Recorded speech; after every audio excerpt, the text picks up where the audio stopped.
सुंदर है स्तोय, बड़ी सुंदर है स्तोय दुनिया कर नजर से आपन के बचाल कर, बड़ी सुंदर है स्तोय दुनिया कर नजर से आपन के बचाल कर।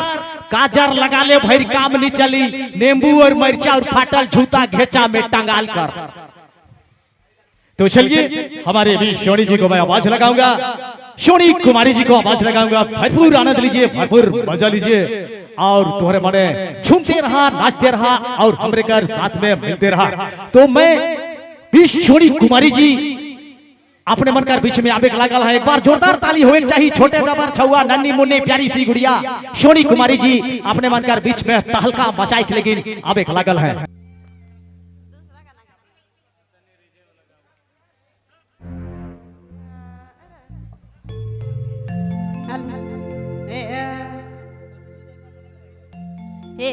डोंगरी झरना रे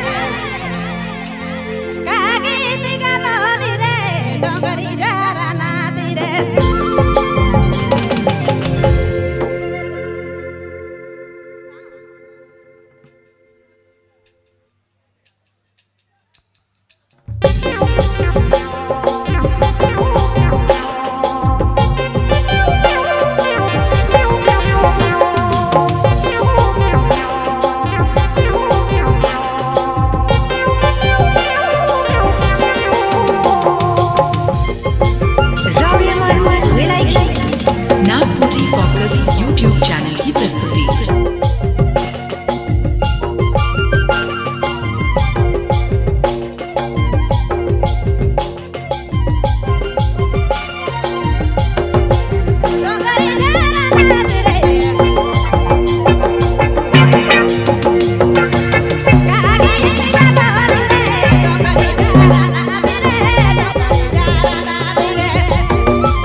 नागपुरी फोकस यूट्यूब चैनल की प्रस्तुति।